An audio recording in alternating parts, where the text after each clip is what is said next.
Good evening and welcome to Money Matters. My name is Charlie Huntington and I am the Public Relations Chair for Pennsylvania Bio. Pennsylvania Bio is the statewide industry trade association which is focused on biotech, pharma, and the med device industries. I want to remind our viewers that from time to time financial issues relating to life science or healthcare matters or companies may be discussed on the show. These discussions are not and should not be viewed as financial advice. Moreover, since this program is pre-recorded and shown at a later date, please keep in mind that the information may be dated. You should always check with your financial advisor before entering into any financial transaction. I'd also like to remind our viewers that we will answer any of their questions on upcoming shows, which could be sent to Money Matters, 205 East Levering Mill Road, Ballackinwood, Pennsylvania, 19004, or viewers can email their questions to moneymatterstv@gmail.com. And it's our great pleasure tonight to once again have a special episode devoted to the life science and med device sectors along with technology. I'm pleased to have with me as my co-host Kimon Hatza. Kimon is an attorney and partner at Millcrest Law in Radnor, Pennsylvania. His focus is in the life sciences, healthcare, and information technology areas. Welcome, Kimon. Thanks, Charlie. It's great to be here. I would like to introduce tonight's special guest. Our guest is Mike Patterson. Mike is CEO of Graphene Frontiers. Prior to joining Graphene in 2011, Mike was Senior Vice President and Senior Operations Manager for International Operations at Bank of America. He is a Tech Connect National Innovation Award winner. He holds an MBA from Wharton in Entrepreneurial Management. He has an undergrad degree in history from Princeton. He completed grad work through the National Science Foundation from Stanford and is a certified patent valuation specialist. Welcome, Mike. Thanks, Charlie. Great to be here. Mike, thanks for being on the show. I wanted to ask you how you found Graphene Frontiers, or how they found you. It is sort of a great story of serendipity that we found one another. So as Charlie mentioned in the introduction, I was working at Bank of America about 6 years into my career there and thought it was time for a change. I wanted to go back to my roots in startups and really building and growing a small business. And I wanted to do something that was very technical. My degree from Princeton is actually in history of science, and I've been a technology geek all my life, but I'm not a practitioner. So I used the time while I was at Wharton in the executive program and still working at the bank to look for opportunities. So very exciting new technologies from national labs and universities, and was just very fortunate to find this group at Penn working on graphene, which shortly before I found them, unfortunately it wasn't this group, but was the subject of the Nobel Prize in Physics. So very exciting technology right in our backyard at Penn. We've had a number of CEOs on the show that have had a prior career. And as you mentioned, you came out of the banking industry. What, if anything, of the skills that you developed in that prior career have you brought to the table and have helped you in your current role as CEO of Graphene? Sure. I think there were two primary things that I brought with me from my experience at the bank. The first is just a familiarity with financial terms and really understanding those key things, even before Wharton, net present value, and being able to talk at the same level with our investors and shareholders now that really trust us with building value for them. And the second and potentially more valuable thing that I learned at the bank was how to go from a small organization and really grow that into a substantial organization.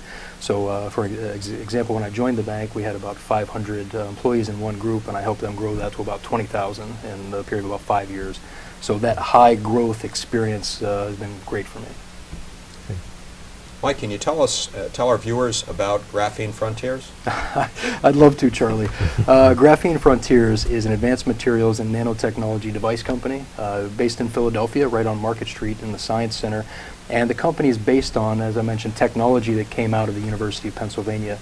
And everything we do at Graphene Frontiers is based on our expertise at making and working with graphene, which, without going into too many technical details, is a single atomic layer of carbon. Really cool stuff. As I mentioned, the subject of the Nobel Prize in Physics, and our team is, we are among the best in the world at making and working with this material.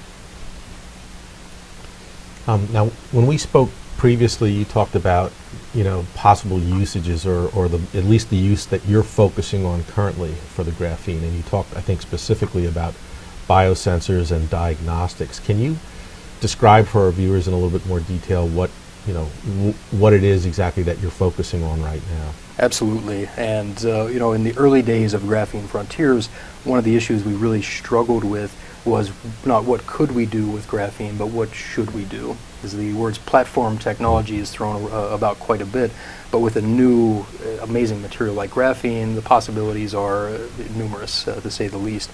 And what we have decided to focus on, exactly as you said, is in biosensors.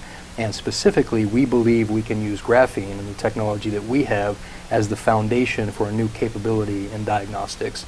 So to tell the story in a very non-technical way, okay, imagine, or don't imagine, but think about your experience with your physician today. You walk in your primary care physician's office, he or she will ask you a dozen questions about how you're feeling, what may or may not be wrong, and then oftentimes you'll have to go to Quest Diagnostics or a LabCorp to have blood drawn and 10 tests that need to be done, and if you're lucky, you may have a diagnosis a day or two later.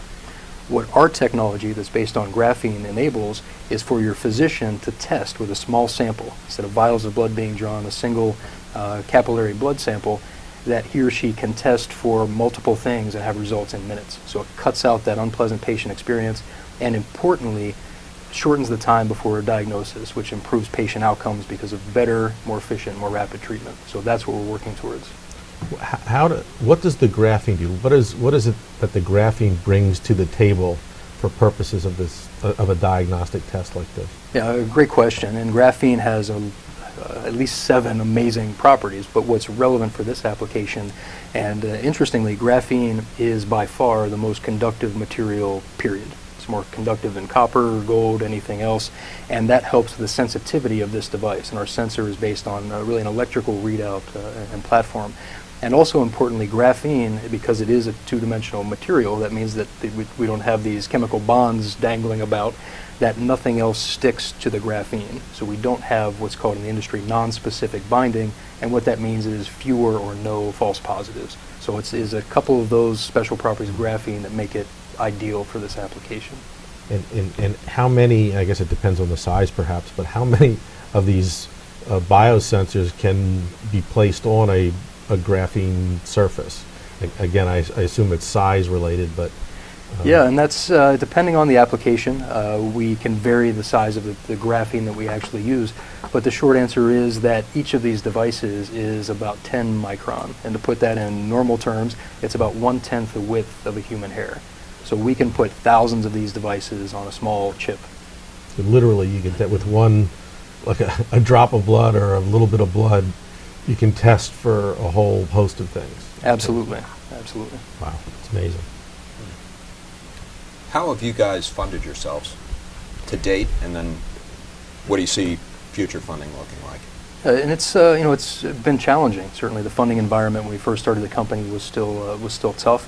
And the way we've approached it is we were very deliberate. We didn't seek to go out and raise tens of millions in venture capital right out of the gate. We knew that there were milestones we could hit with limited capital. So our first seed round, actually sort of passed the hat to friends and family, and specifically classmates in the Wharton Executive Program, and very quickly, through the trust and confidence of my classmates, raised about $500,000. And then more recently, we raised $1.6 million in what I call our Series Seed B round that will fund us through the end of 2015, so we can really demonstrate how effective these biosensors are.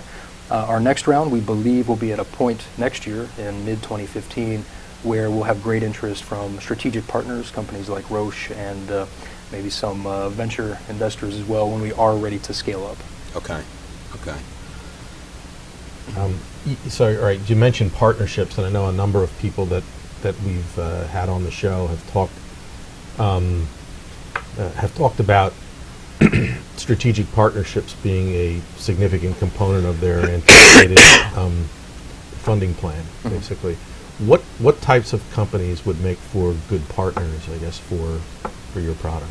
Yeah, it's a great question, and I think there are many answers to it. We don't have any illusions of what we're capable of at Graphene Frontiers. We're a small company. We like to stay very focused, and we're going to need help in several areas.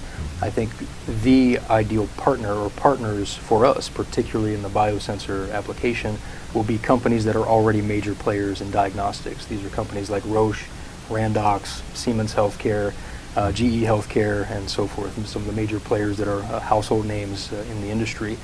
But we also need, I think we would value partners that are experts in the antibody space. And these are companies that are already working with what I, admittedly in a very biased way, call the old-fashioned diagnostics, the ELISAs. Because what we're able to do is take those old variety diagnostics and lab tests, put them on our platform, and make them better.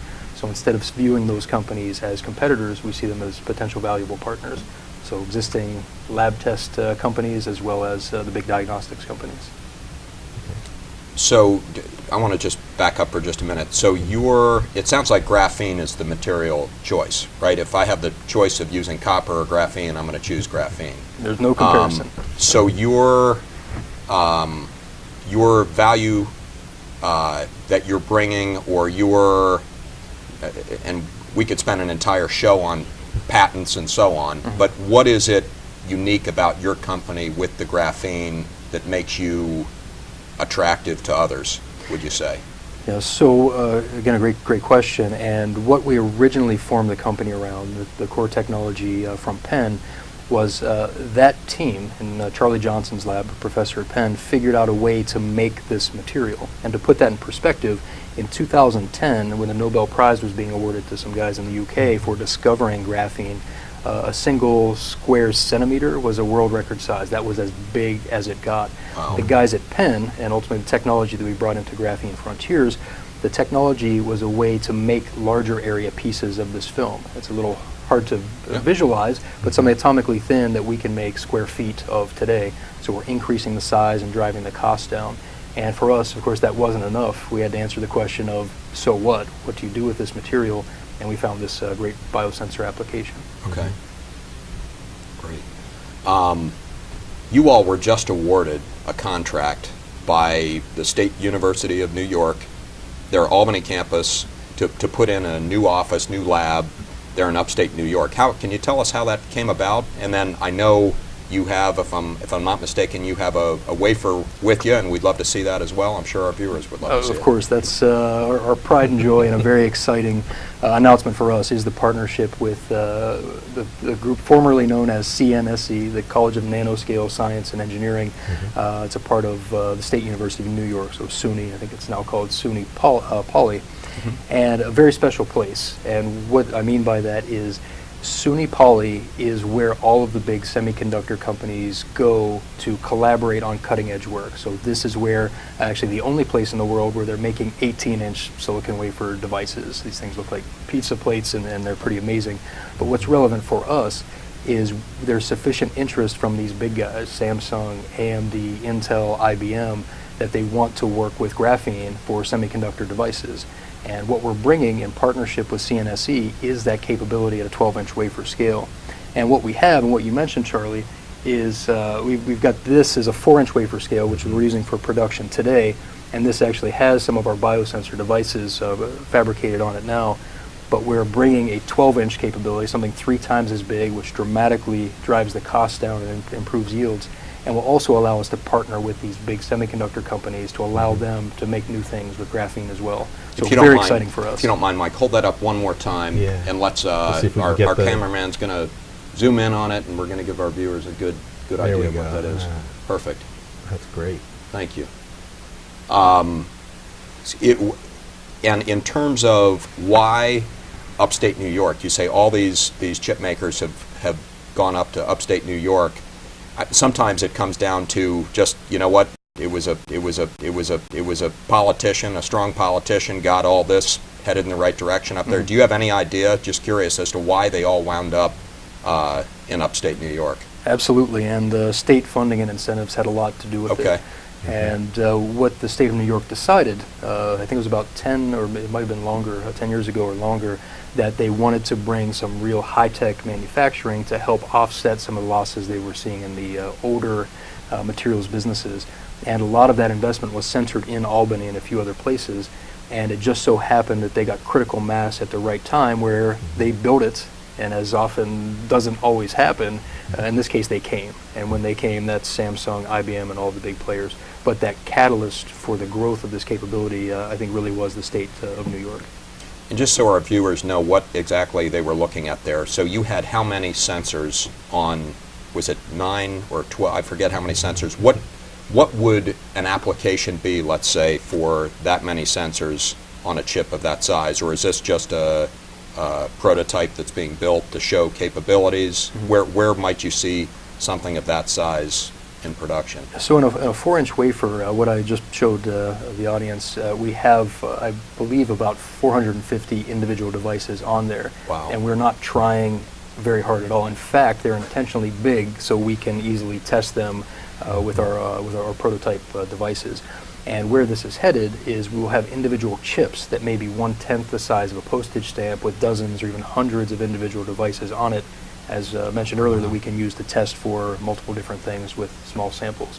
So right now we're at this 4-inch wafer scale. In partnership with CNSE going to 12-inch, we'll be able to make tens or hundreds of thousands of chips per day, right? Just cranking these things out. Out of these 12-inch sheets, basically? Yeah, we are great at making graphene and putting them on the silicon wafer, and then in partnership with CNSE, they're going to work with us to optimize the process of making these devices. So what, with these hundreds of thousands, I mean, what could the application be in science, let's say? What would they be used for? I know they're used to make each, you can make a decision, right, with each, along each, but explain it. Would it be used in computing, or would it be used in, what would the...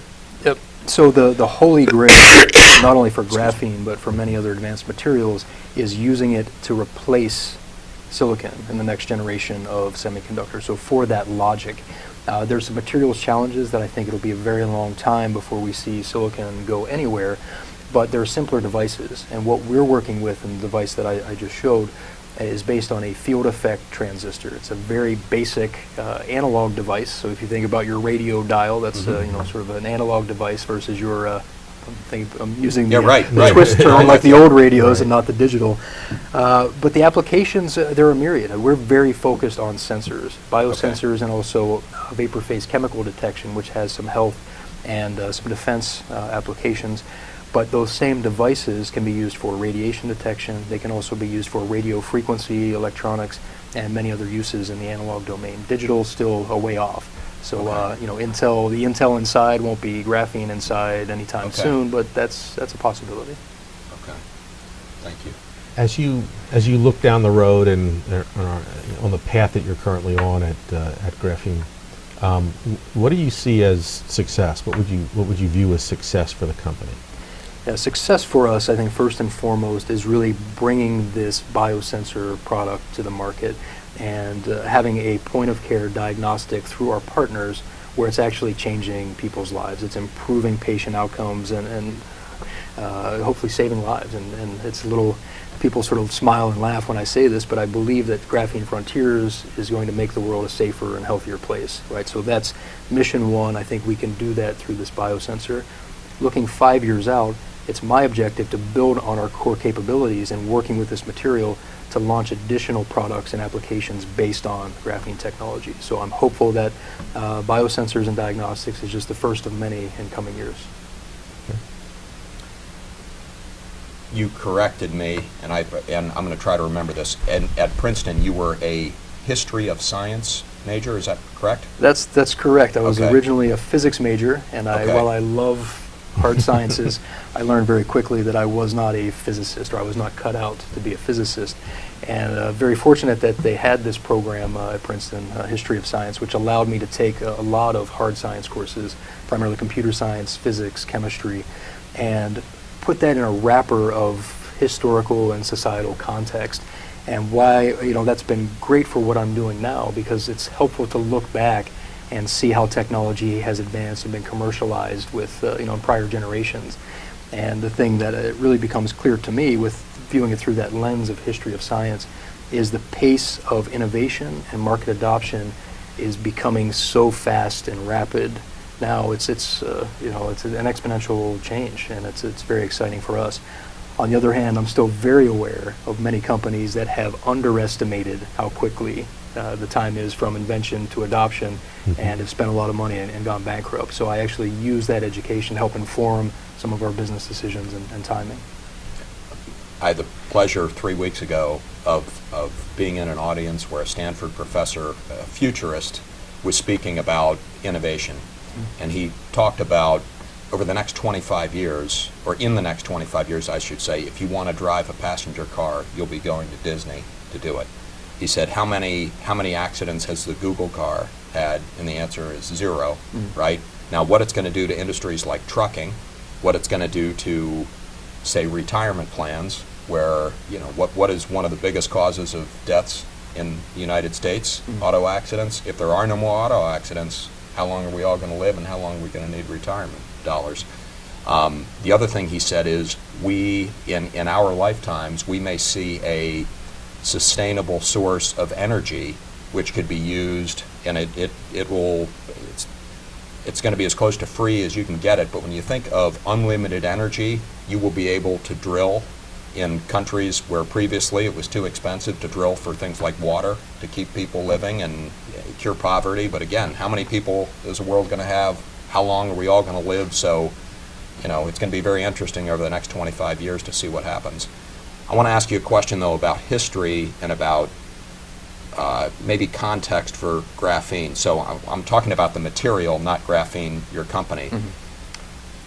We move at such light speed, it seems like, between one revolution to the next within technology. How long do you think graphene will be on the horizon before whatever is next beyond graphene? It's a tough question to answer, but can you go somewhere with that question? Absolutely. Okay. So I think, I have no illusions that graphene is the answer to everything and will be the last great invention. In fact, I think when we look back in 10 or 20 years, graphene will be viewed really as the first. And what I mean by that is the first of a new family of two-dimensional materials. And these are things that are a single atomic layer. And already we're beginning to see new materials being added to this 2D family. So without, maybe this is getting a bit too technical, but things like molybdenum disulfide and hexagonal boron nitride that are flat and sub-nanometer thickness like graphene, but have very different properties. So molybdenum disulfide, for example, is a semiconductor and may be very interesting for some of those logic devices. Hexagonal boron nitride is an insulator. So with those three materials by themselves, you have a semiconductor, a perfect conductor, a semi-metal, in fact, and an insulator. And by arranging those things in a stack with different layers in a laminar structure, we can do things today that are that take this thickness of electronics and do it in 2 nanometers and do it in fabrics. And so I think my short answer to your question is graphene is the first of many two-dimensional materials. I think they'll be amazing when they start working together in laminar structures, and that will be a big deal. We've got a little bit of time. Let me ask you, when you look at what limitations exist for technology really to take off, and the example I'm thinking of might be with batteries and cars, right? If you could build the perfect battery, you're going to be able to build the perfect car. Can you think of any other, either of you, any other examples of materials where you think we're going to solve this in the next generation just based on where scientific innovation is going, where up until now we've struggled with it and we haven't been able to build the car that won't break down? So, yeah, this is a very exciting time, and where I expect to see the greatest advancements in solving these major problems, which, as you rightly suggest, transportation, energy, environment, healthcare. We're now seeing cross-disciplinary research where you see biology coming together with electronics, coming together with materials, which, I'm very biased, but I think we're a great example of Graphene Frontiers of doing that with our biosensor. But because we're now able to merge all of these different disciplines and industries together, we'll see some breakthroughs that just weren't possible before, when you had a chemist just looking at battery chemistry and a material scientist looking at a battery separator and so on and so Never forth. the two shall meet. Yeah, And now, we've got, Penn has a wonderful nano bio interface center. And there are people every day that are material scientists, chemists, electrical engineers, you name it, that Collaborating. are sitting around and saying, hey, here's what I'm doing. How is that relevant? And those combinations are going to be very exciting. Battery technology is where I expect that really big breakthrough in the next 5 to 10 years. I mean, I think, just to jump in and take it in another direction, I think of the telecommunications industry. When we were young, I mean, you had telephones, you had televisions, these things were not all one thing. Now everything is collapsing into a single device, a single mobile handheld device does all of these things, and they do it in one thing. So I mean, there's no question. I mean, you're a lot closer to it than I am, but these kinds of developments, I think they're just going to come faster and faster than they ever have. And what's really exciting is not just the technology. I mean, we love the technology and the devices and the hardware and the sensors, but the big step is going to be the data that comes out of that. So when we're capturing data from everything, of course there are privacy concerns and ethics, and there's a lot of arguments, things we need to figure out on that side. But imagine the power of being able to monitor 20 things about your body at all points in time, right? So we have, maybe some people have their iPhone sleep sensor now, or your heart rate monitor, or your step thing, but taking that to the next dimension and being able to integrate that with your physician and with your nutritionist, and that data and what we'll be able to do with that, I think will be in potentially real even more time exciting. too. Yeah. That's great. Kimon, I know you have one more question you want to ask. Well, we're a Philadelphia-centric show, and look, you're from the Wharton School, and you still have a lot of connections at Wharton. What industries are you seeing Wharton grads gravitating to today, and what do you see over the next 5 years? And I guess if you can do it in about 60 seconds, I guess, from the... Yeah, I think there are those that still are chasing the private equity path, and that's okay, particularly venture capitalists that invest in this exciting new technology. But where I see a big shift is towards entrepreneurial ventures and creating and building that next generation of whatever that is. But the whatever that I'm seeing is healthcare. It's healthcare IT, it's medical devices, and here in Philadelphia that's incredibly strong, as well as nanotechnology and materials. And again, the combination of those things and the talent that's coming up through Penn and Drexel and Temple and these local universities is very exciting. It's great. Well, as usual, we could take any one of these questions we've asked you and spend an entire show, so we're grateful that you could join us tonight, Mike. Kimon, thank you very much, My as pleasure, always, Charlie. for co-hosting the show. I would like to let our viewing audience know that Ron Smizer with Spinnaker Leadership Associates will be the next guest on Money Matters. I also want to remind our audience that Money Matters is now available as an audio podcast on iTunes and Stitcher Radio, listed as Money Matters, the podcast for mobile devices. The video is available on our YouTube channel as well as our website. Thank you and good night.